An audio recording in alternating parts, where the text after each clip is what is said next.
ఈ రెండు ప్రాంతాలలో ఉన్న వారి మీద నేరస్థాపన చేయలేదు. బేష్ అన్నాడు, శబాష్ అన్నాడు. కానీ విచిత్రం ఏంటంటే ఈ రెండు పేద సంఘాలు, ఈ రెండు చాలా చిన్ని సంఘాలు, ఆర్థికంగా పేద సంఘాలు, సామాజికంగా పేద సంఘాలు, రెండిటికి కామన్ క్యారెక్టర్ ఇది. స్ముర్నలోని సంఘం గురించి మొదట చూద్దాం. 2వ అధ్యాయం ప్లీజ్. 2వ అధ్యాయం 8వ వచనం నుండి. స్ముర్నలో ఉన్న సంఘపు దూతకి ఇలాగు వ్రాయము, మొదటి వాడును కడపటి వాడునై ఉండి మృతుడై మరలా బ్రతికిన వాడు చెప్పు సంగతులు ఏమనగా, నీ శ్రమను దరిద్రతను నేను ఎరుగుదును.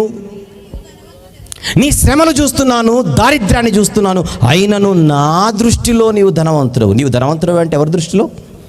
నా దృష్టిలో.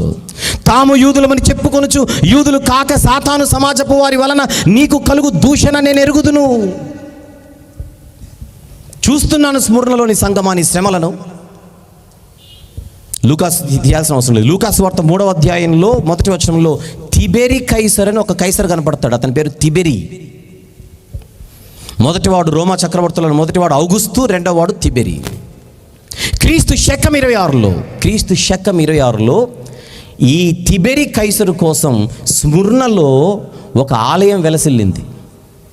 చక్రవర్తి ఆరాధన అన్నాను రాత్రి, ఎంపరర్ వర్షిప్. ఆ స్ముర్న అనే ప్రాంతంలో చక్రవర్తి ఆరాధన మొదలైతే యోహాను గారు ప్రకటన గ్రంథం రాసే సమయానికి అది ఇంకా బాగా స్ప్రెడ్ అయిపోయి చివరికి దరిద్రం ఏంటంటే యూదులలో కూడా కొంతమంది నిజమైన జీవము గల దేవుణ్ణి విడిచిపెట్టి సాతాను సమాజంలో కలిసిపోయారట. సాతాను సమాజం అంటే ఆ చక్రవర్తిని పూజించడం, ఆరాధించడం. బయటికేమో యూదులని చెప్పుకుంటున్నారు కానీ వారు సాతాను సమాజంలో ఉన్నవారు. వారి వలన ఎన్నో దూషణ మాటలు ఎదురవుతున్నాయి ఈ స్థానిక క్రీస్తు సంఘానికి. కానీ ప్రభు చెబుతున్నాడు, ఇప్పటి వరకు నువ్వు పొందిన శ్రమలు కాదు, నీవు ఇంకా పొందబోచున్నావు అంటున్నాడు. 9వ వచనంలో చివరి మాట, నీవు పొందబోవు శ్రమలు కూడా ఉన్నాయి, వాటికి నువ్వు భయపడకు. ఇదిగో మీరు శోధింపబడినట్లు అపవాది మీలో కొందరిని చెరలో వేయింపబోచున్నాడు. ఇంకా మీరు చెరను అనుభవించలేదు, నిందలు మాత్రమే అనుభవిస్తున్నారు, ఒత్తిళ్లకు గురవుతున్నారు. కానీ శ్రమలలో మొదటి స్టేజ్ చెరకు వెళ్లకుండా బయటే అనుభవించే శ్రమలు మొదటి శ్రమలు. చెరలోనికి వెళ్ళే శ్రమలు రెండవ శ్రమలు. ఇంకా కిందికి వెళ్తే మరణానికి కూడా అప్పగించవచ్చు. 10వ వచనంలో చివరి మాట, మరణము వరకు నమ్మకముగా ఉండుము, నేను నీకు జీవ కిరీటం ఇస్తాను. జైలుకు వెళ్లకుండా వచ్చే శ్రమలు మొదటి రకం, చెరలోనికి వెళ్ళే పరిస్థితులు వచ్చే శ్రమలు రెండో రకం, 3 మరణము కూడా వచ్చే శ్రమలు చివరి రకం. ఈ 3 నీకు సంభవిస్తాయి. ప్రజెంట్ ఉన్నది నువ్వు ఫస్ట్ స్టేజ్లో ఉన్నావు. సెకండ్ అండ్ థర్డ్ స్టేజ్లో కూడా నువ్వు శ్రమలు అనుభవించే భవిష్యత్తు నాకు కనపడుతుంది. అయితే నీవు మరణం వచ్చినా నమ్మకంగా ఉంటే నీకు దక్కుతుంది జీవ కిరీటం. స్ముర్నలో ఉన్న సంఘానికి అభినందనలు ఉన్నాయే కానీ దేవుని యొక్క గద్దింపు లేదు. దానికి కారణం దారిద్ర్యంలో అలాగే శ్రమలలో దేవుని పక్షాన నమ్మకంగా నిలబడిన ఒక సామాజికంగా ఆర్థికంగా పేద సంఘం. ఇది చిన్న సంఘం. దీన్ని అలానే మనసులో పెట్టుకొని ఒక్కసారి ఫిలదెల్ఫియాలోని సంఘం దగ్గరకు వద్దాం. 3వ అధ్యాయం 7వ వచనము నుండి. 3వ అధ్యాయం 7వ వచనము నుండి. ఫిలదెల్ఫియాలో ఉన్న సంఘపు దూతకి ఇలాగు వ్రాయము. 8వ వచనం, నీ క్రియలను నేను ఎరుగుదును, నీకున్న శక్తి కొంచెమై ఉండినను నీవు నా వాక్యమును గైకొని నా నామము ఎరుగననలేదు. ఇదిగో తలుపుని ఎదుట తీసి ఉంచున్నాను, దాన్ని ఎవడును వేయనేరడు. యూదులు కాకయే తాము యూదులమని అబద్ధమాడు సాతాను సమాజపు వారిని రప్పించేదను. వారు వచ్చి నీ పాదముల ఎదుట పడి నమస్కారము చేసి, ఇదిగో నేను నిన్ను ప్రేమించి తినని తెలుసుకున్నట్లు చేసేదను. కొందరి వలన మీ సంఘం చాలా ఇబ్బంది పడుతుందని నాకు తెలుసు. కానీ నేను మీ పక్షానున్నానని మిమ్మల్ని ద్వేషించే వారందరికీ బుద్ధొచ్చేలా త్వరలో చేస్తాను. నేను నిన్ను ప్రేమించాను, నువ్వు నా చేత ప్రేమింపబడిన సంఘం అంటున్నాడు ఫిలదెల్ఫియాతో.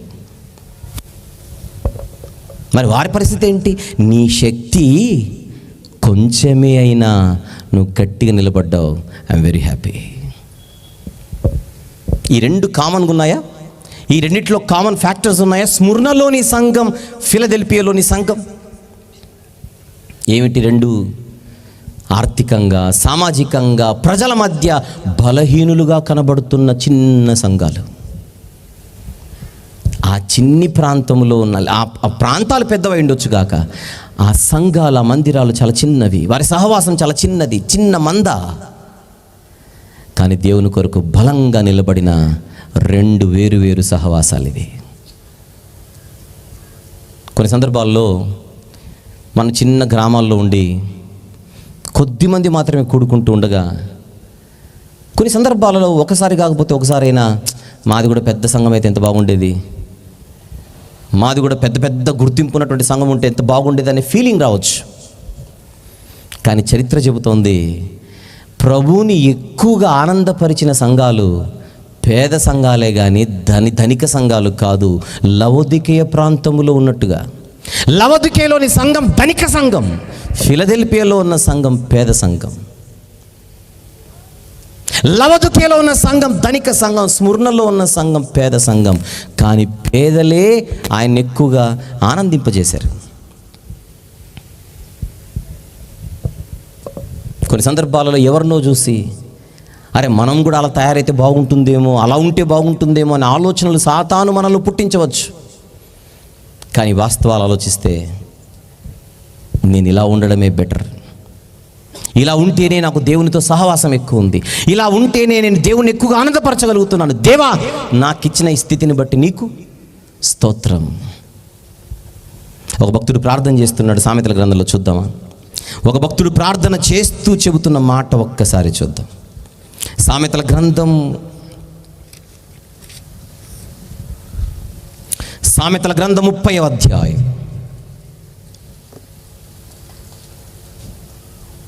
8వ వచనములో చివరి మాట నుంచి చదువుదాం.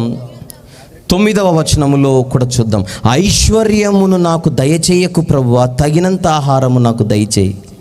ఎక్కువైన ఎడల నేను కడుపు నిండిన వాడనై నిన్ను విసర్జించి యెహోవా ఎవడనందునేమో.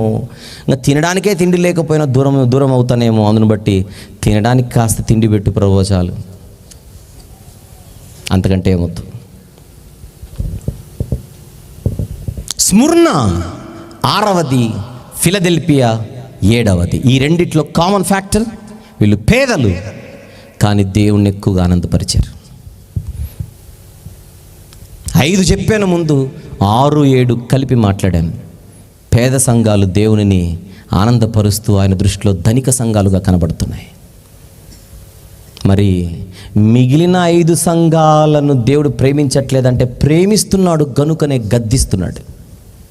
అదే ఉంటుంది 3వ అధ్యాయంలో. ప్లీజ్, ప్రకటన గ్రంథంలో 3వ అధ్యాయంలో 19వ వచనం. 19, నేను ప్రేమించు వారిని అందరినీ గద్దించి శిక్షించుచున్నాను గనుక నీవు ఆసక్తి కలిగి మారు మనసు పొందుము. మళ్ళీ అదే కంక్లూజన్ అదే. నీ నుంచి నేను ఆశిస్తున్నది, నేను గద్దించాను కనుక నువ్వు అలగకూడదు, నేను శిక్షిస్తే నువ్వు దాన్ని తీసుకొని నాకు దూరం అవ్వకూడదు. కానీ అందులో నా ప్రేమ నీకు గుర్తుకు రావాలి.